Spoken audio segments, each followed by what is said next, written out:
திமுகவின் பவள விழாவினையொட்டி வீதிகளிலும் வீடுகளிலும் கட்சி கொடி பறந்திட வேண்டும் என்றும் திமுக தலைவரும் முதலமைச்சருமான மு.க.ஸ்டாலின் கேட்டுக் கொண்டுள்ளார்.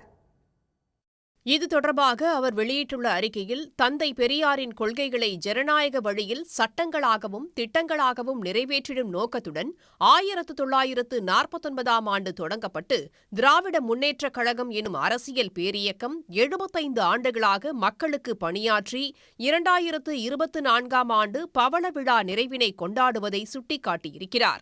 பவள விழாவையொட்டி கழக கொடி கம்பங்கள் அனைத்தும் புதுப்பிக்கப்பட்டு அதில் அந்தந்த பகுதியில் கழகத்திற்காக அல்லும் பகலும் உழைத்த மூத்த முன்னோடிகளின் கரங்களால் இருவண்ணக் கொடியை ஏற்றி பட்டொளி வீசி பறந்திடச் செய்ய வேண்டும் என்றும் மு.க.ஸ்டாலின் கேட்டுக் கொண்டுள்ளார்.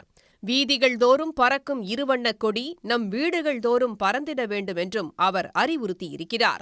திமுகவின் கொடி பறக்காத கழகத்தினரின் வீடுகளே இல்லை எனும் வகையில் பவள விழாவை முன்னிட்டு அனைவரது இல்லங்கள், அலுவலகங்கள், வணிக வளாகங்களில் கட்சி கொடி ஏற்றி கொண்டாடுவோம் என்றும் மு.க.ஸ்டாலின் கூறியுள்ளார். உடனுக்குடன் செய்திகளை தெரிந்து கொள்ள சன் நியூஸ் பெல் ஐகானை கிளிக் பண்ணுங்க.